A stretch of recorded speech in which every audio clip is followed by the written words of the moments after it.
Hey everybody, it's Randy with Carchaeology, and I want to share with you a little glimpse into my experience of going to Monterey Car Week last week and bringing my dad's Porsche 356 up to share with the crowd. It was an absolutely incredible trip. The car ran great up and back and all around town.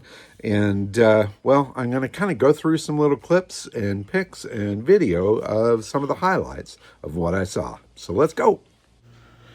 So I started out early in the morning on Monday, hopped in the 356 and started aiming up the coast. My goal was to make it through LA before the morning traffic, and I managed to do that.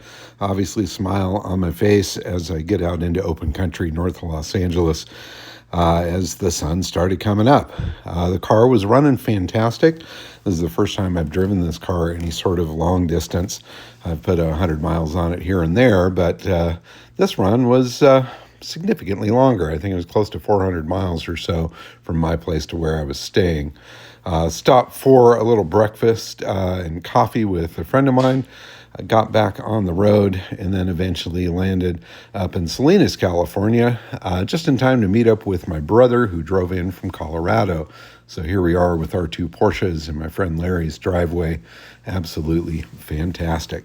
The next morning, we aimed on down to Carmel, California for the Concours for a Cause. This is sort of a new show that took over the Concours on the Avenue show that ran for many years. The person that started that show had passed away and things kind of fizzled out. But I'm pleased to see that it has started up again, and it's a fantastic event with a wide variety of cars, everything from this awesome little restored Opel to big money BMW 507s. Everywhere you turn, there was something very interesting to see. This was a really, really cool fiberglass-bodied special, a Kellison. Some custom cars as well. This green Cadillac was fantastic. Giant Imperial.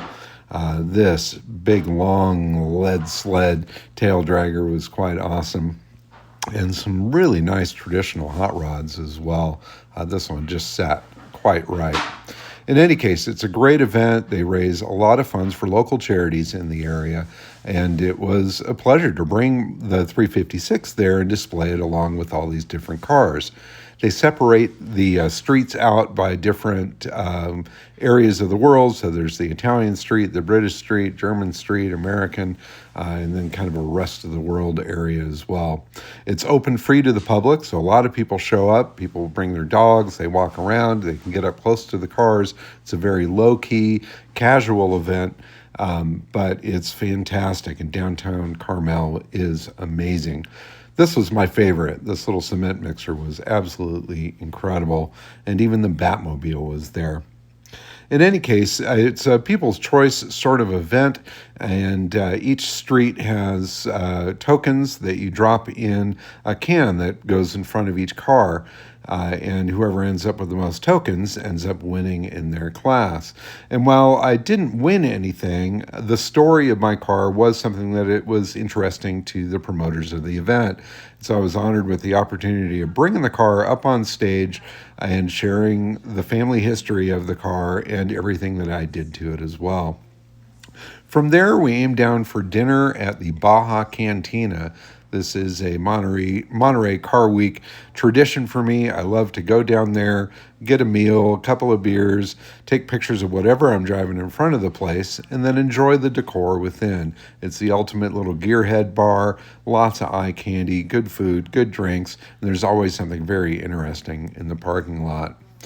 So the next morning, we went down to where the Pebble Beach tour was going to start to take a quick pass through the cars up for auction at the Gooding sales. Now, Gooding is now teamed up with the auction company Christie's, and this is their first event as a joint venture there at Monterey.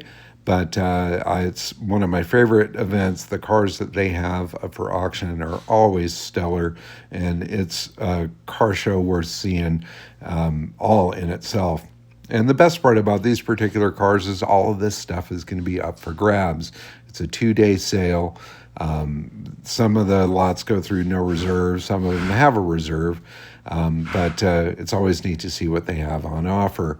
And being a VW guy, I checked out very closely some of the VWs that they had on display. That 21 window was very nice and ended up selling fairly cheap. Some of the brass era cars were great, some good 50s, Bentleys and Rolls Royces, some modern exotics as well, Cobras, Ford GTs, a whole variety of performance cars of all eras, and some really great historic cars as well. This South African Rally Porsche 911 was really super cool. Love this Coke livery on this Porsche racer as well. And this big white Cadillac was just phenomenal. I imagine driving that thing home. It certainly would be a blast. Porsche 356 with the 4-cam Carrera motor in it. Here's an oval window Beetle that a good friend of mine restored and brought up to auction, and I understand he did fairly well with it. Loved these barn find early cars that were there. My brother here checking out this Jaguar XK120. 34 Packard, always curious to see what those cars go for since we have one in our private collection. In any case, really fun to walk around, take a look at what was there. I got my bidder's number, got everything set up so that if I wanted to raise my hand at the auction, I would have the opportunity to do that. And once we had our chance to check everything out there, then we got back in the car and started driving out. Now, the one thing that's cool about driving around Monterey during Car Week is you never know what you're going to see. Here we rolled across this early Ferrari Testarossa. It was just parked on the side of the road. Absolute eye candy. Now, the next morning, we went down to Pacific Grove, California for the annual Little Car Show. This is a show that's open to cars of 1,800 cc's or less, and a wide variety of machines come out to that as well. I loved this little Austin 7, very similar to the one that I've been working on. My friend Lucky showed up with his VW-powered little Momo race car. Super awesome. Wild Bill had his flame-throwing Metropolitan there.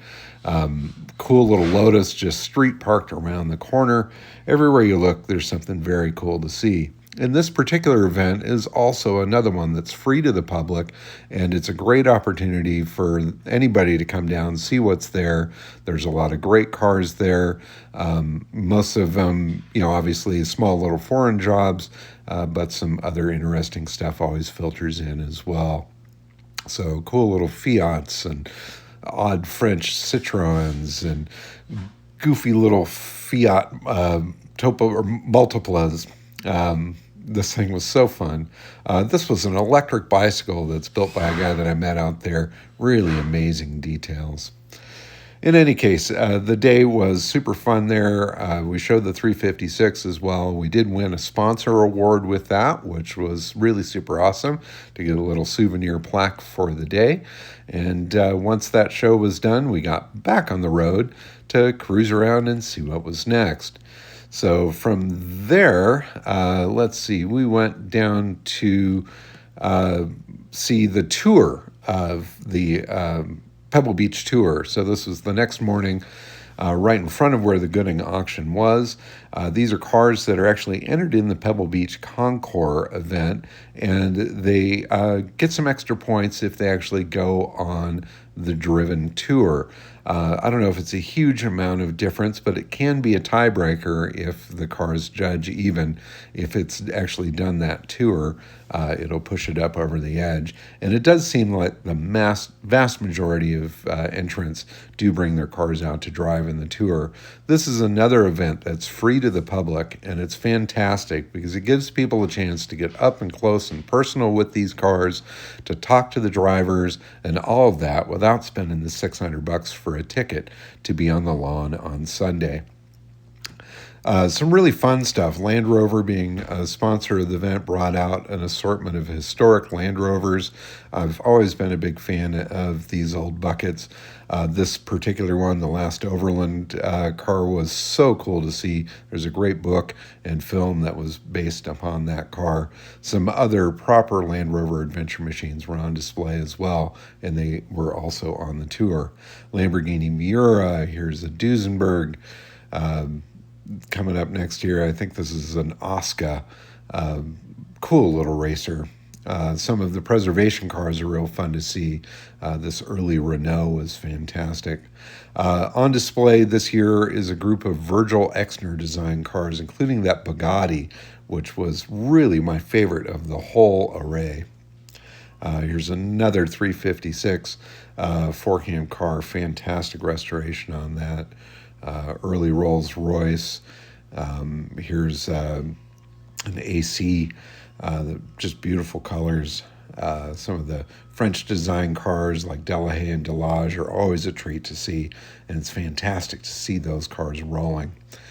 In any case, you get up close and personal to the cars, and then they shuffle you all away as the drivers get in and they end up setting off for their adventure.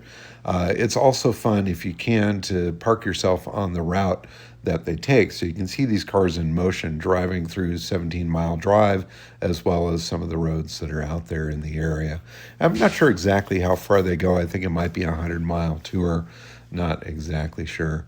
But in any case, absolute eye candy. These are some of the best cars in the world and top-level restorations. And there's always something spectacular to see. This DeSoto Adventurer, another concept car designed by Virgil Exner, was absolutely phenomenal. What a neat car.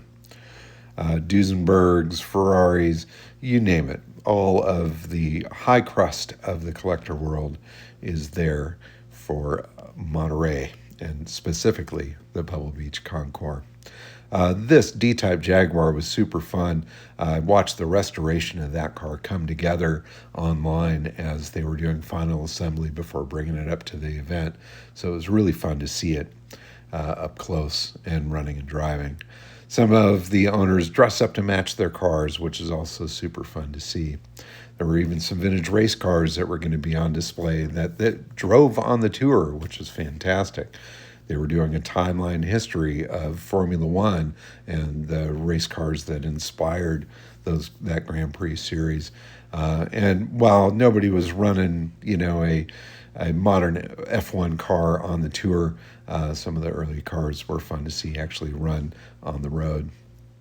This Ferrari Testarossa was parked out front. It wasn't a part of the tour, but I believe it was on the lawn on Sunday.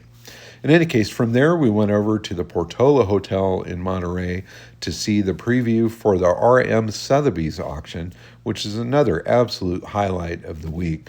Some of the most amazing cars come out and are put up for auction. This Volkswagen limousine belonged to a good friend of mine for many years. It was really fun to see that car and then see it sell at auction for $300,000 for a Volkswagen, if you can believe it. Absolutely a new record for a car of that era, and really fun to see, and congrats to the family for that. This Di Tommaso concept car was super interesting. It was a one of one. This was some sort of prototype Ferrari that was also an extremely interesting car. In any case, as I go through the parking lot here in the display of the stuff up for auction on RM, again, it's visual overload to see these cars, most of them restored to absolute top level, and all of them, Concours worthy in their own right.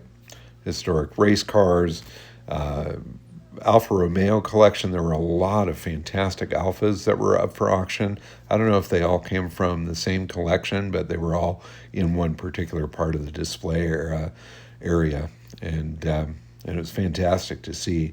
So that was the outside area. Then we went inside to the showroom where they have the good stuff, quote unquote.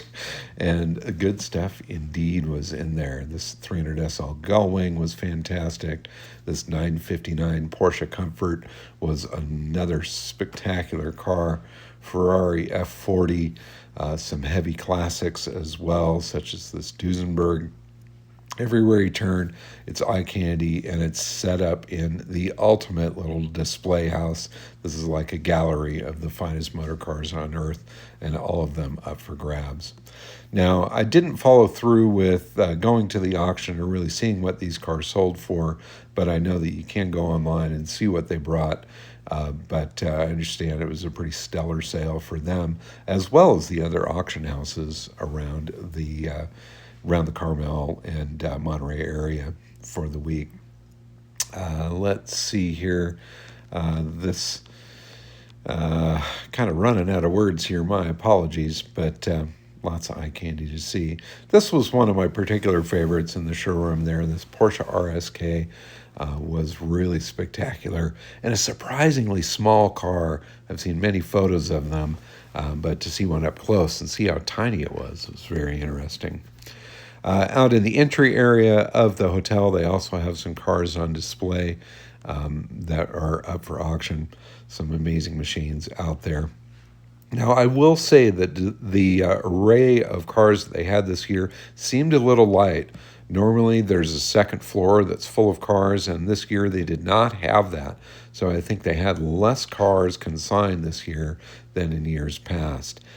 Somebody may come on here and correct me if I'm wrong, but we weren't allowed up to that upper floor to see anything there despite having all access passes. Fantastic Mercedes out there. And then we went out onto the streets of Monterey again. And everywhere you turn, there's something wild. This Bugatti driving on the street. Super fantastic. In any case, this afternoon, we ended up going up to a new event called Car Vacationland out in Carmel Valley. Now, this is a brand new event to Monterey Car Week, and it's put on by the people from Overcrest Productions that do some really fantastic road rallies. Now, it's a very creative bunch, and this was a gallery assemblage of interesting cars and artists displayed in this outdoor setting way out in rural Carmel Valley. And a part of the adventure of this whole thing was the road getting out there, which is right up the alley of Overcrest and what they do. Amazing roads out to this winery out in Carmel Valley, and the way that the cars were displayed was super interesting. This 911 Porsche was painted by the same person that did the lettering on my Porsche 356. He had that on display, and so we parked the 356 next to his booth as well. Other cars with interesting livery were on display. Performance art setups like that Lamborghini that had flowers coming out of it. Each car was set up in its own little vignette, so it made for great photos and an interesting vibe. So like this 356 parked against a hay bale with a neon sign back behind it. Really, really super fun. Another fun thing is that my friend Omar from Garage 79 was out there selling beers and drinks for everybody. This is a big reach for him to come from rural area out here by us and out there to be a part of this great event. And he had a blast. So did his family that came along with him. Chris Runge was there with his fantastic machine and a whole display on how he builds those cars. Little vignettes were set up around the cars. Here's Bailey with his painting stuff. I pulled out some of the props that I have with the 356 to set that up to really make it seem a little more experiential than just parking your car in the barn.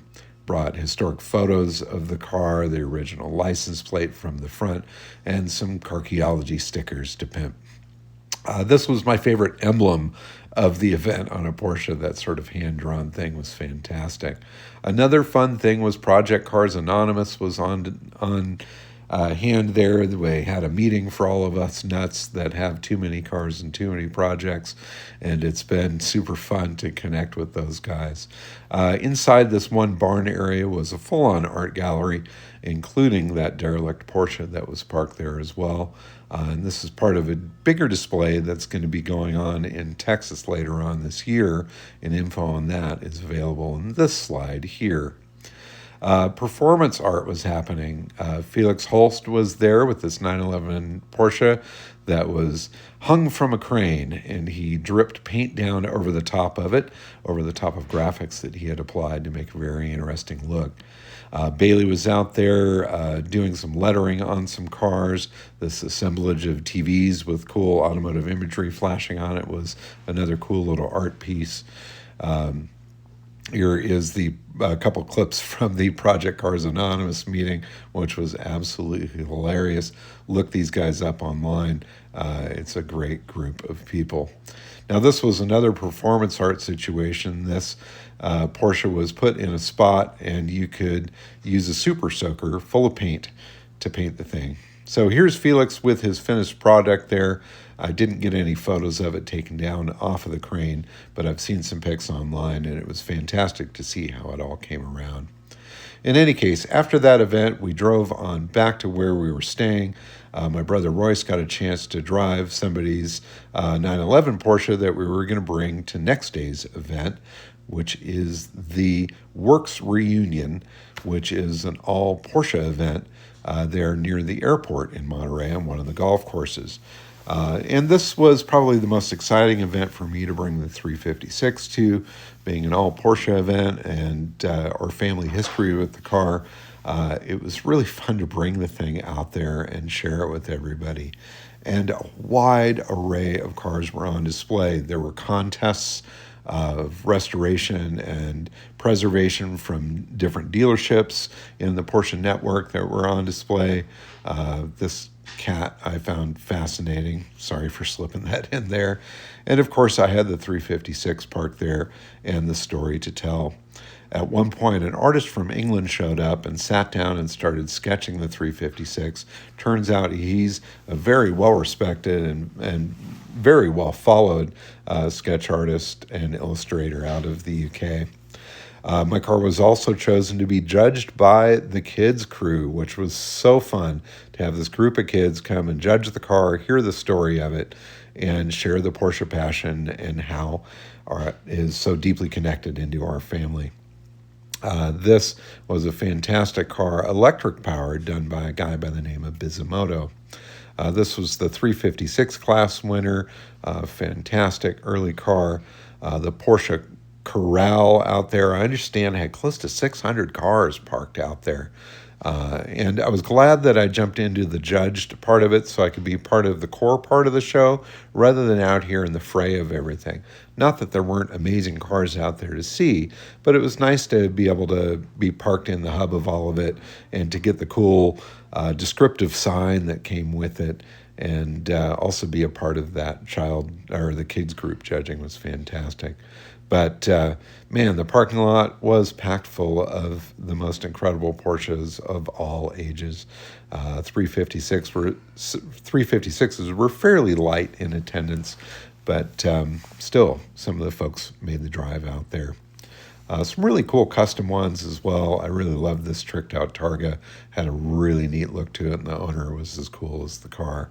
And at the end of the day, they actually gave me a third in class, which was super awesome. Ended up getting a great little trophy, accepting it up on stage with the Michelin Man, and another souvenir and feather in the cap for the Porsche 356, and much of it a tribute to my dad. Now, after this event, we went to another new event going on called the Paddock. Now, this is happening on the grounds of the Saturday show, which is the Concours Italiano event. And this is, again, a wide variety of cars on display. Some of the manufacturers were there, such as Saleen with his cars there on display. There were some of the Superformance Cobras and things like that there. And while the attendance seemed fairly light because of the size of the grounds, the more you looked, the more you saw, and there were some really amazing machines on display. This little electric Fiat was super cute. It was rolling around the event and certainly made me smile. This was a James Bond themed Aston Martin, had some tricks up its sleeve. There was a huge array of spiker cars, which are really phenomenal. I've always loved the switchgear and the dashes and controls in those cars. Very, very interesting things. And to see a group of them together, I think there were maybe about 10 of them all in a row, was insane. I've only seen them maybe one at a time. There were a couple of new manufacturers on display as well. This was something I had not seen before, very odd electric brand, hybrid kind of a thing. Here's a really badass looking full blacked out G-Wagon. Loved this Spectra finish on that particular car, as well as some really cool vintage cars that were parked there getting ready for the show for Saturday. Now, also a part of this paddock display was Radwood this year. Now, Radwood events, I'm no stranger to. I've even won Radiston Show a couple times with some of my interesting cars. And this was a curated group of about 50 Radwood cars that were on display as part of this paddock show. And it was great. Unfortunately, the weather was getting a little cold, getting a little windy, and so it wasn't the sunny, perfect California day that some of the other events provided us. But still, it was very fun to walk around, check everything out, and including a couple of cars that we had seen at the events prior. This one was a bit of a mystery. It really looked a bit home-built. I have no idea what it was or what powered it, but I thought it was photo-worthy. Here Chris Runge brought out his custom car as well, and I believe it was there for Concours Italiano also. This was a bit of a replica of an early Ferrari. It was pretty nicely done. Here's another great car. My favorite part about this were all of the stickers from the rallies that it's been on. This custom Corvette I had seen on the Avenue on Tuesday. In fact, it won Best of Show at that event. But the car I was most excited to see was Rob Ida's Black Cat. This custom Jaguar is absolute next level. I think it's the coolest thing ever. In fact, as we were leaving, I parked my car next to it just so I could get pictures of those two cars there. So Saturday morning, we started out with a Cars and Coffee event that happens right across the street from the Concours de Lemons show in Seaside, California. And this Peninsula Cars and Coffee group, I guess they get together quite often, and this is their fun little event for Car Week, and it brought out some super interesting cars. Perhaps not as exciting as some of the crazy coach builds and big money cars, but still really cool to see what showed up for it. Off in the parking lot of the neighboring hotel, I saw some of the Myers-Manx cars, including one of the radial engine cars, as well as one of the EV models that are actually out there on the road being driven. Super cool. So after checking out the stuff in the parking lot, I worked my way across the street to see the Concours de Lemons. Now, normally I bring a car that's Lemons worthy, but I thought the 356 was perhaps a little too cool for that, so I did not enter the car, but I did enjoy walking around looking at the other self-satisfied Crouten wagons and other automotive oddities that rolled through the gates there at Concours de Lemons. And there are always some absolute next level wackadoodle stuff like this thing, whatever the hell it is. Love this old truck with the little trailer back behind it. And then this guy was parked on the street when I found him, and I made sure he got into the show, and he ended up walking away with Best in Show or Worst in Show at Lemons this year. So congrats to him. Loved the Thin Bug. That's a car I've always been a big fan of. Lots of odd, weird little cars, off-road Mercedes. Here's a Subaru 360. And the characters that come out with the cars sometimes are as interesting or more interesting than the cars themselves. Loved this shot of this couple just kind of sitting with the statue on the bench there. The Autopian guys showed up with this wild machine, made their entrance, and I thought that was quite cool. I saw them on the lawn at Pebble on Sunday, and that was great to see. This Mercedes was very interesting. It was covered with ad clippings and sales brochures chronologically from the passenger side all the way around to the front of Mercedes history. It was super, super awesome. The Wagon Queen family truckster was just randomly parked off there in the parking lot. It wasn't a part of the show. It was just kind of there. I love the personalized plate on that. Clark W. Well played. And then I had the honor of having the 356 photographed by two different photographers in a couple different locations for upcoming publication somewhere. So I'll keep you all posted But here's a couple of pictures that we took on the beach of the 356. And then after that, we drove on over to another location, saw all sorts of neat stuff there. Here's the other shot happening. And then we went on back to Gooding Company to catch the end of the auction.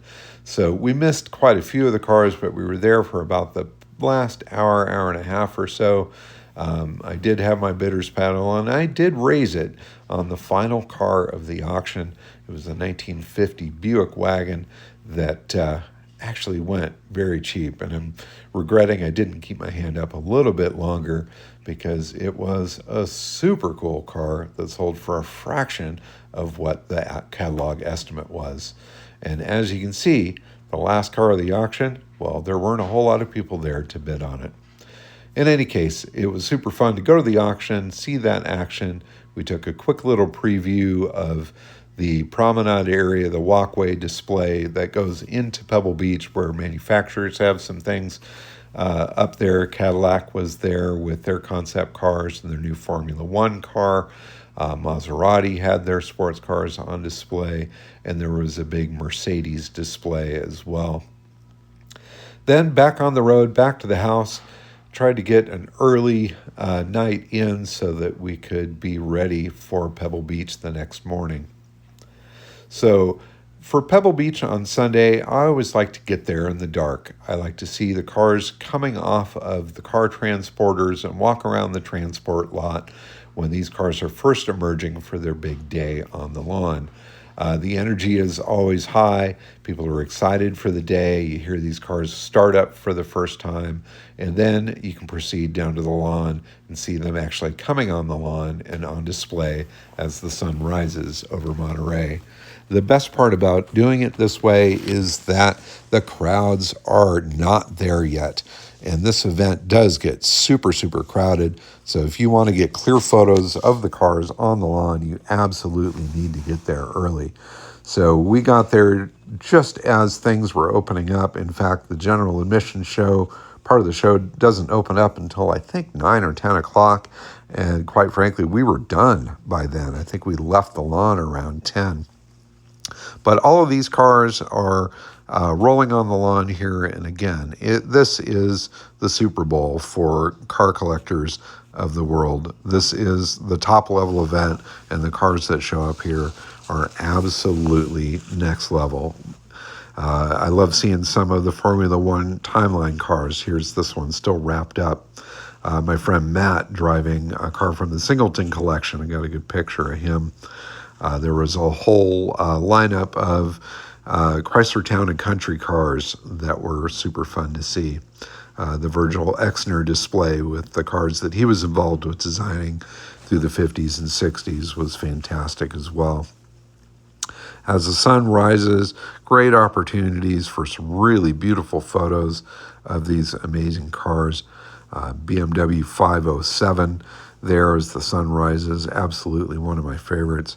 Incredible Ferrari here.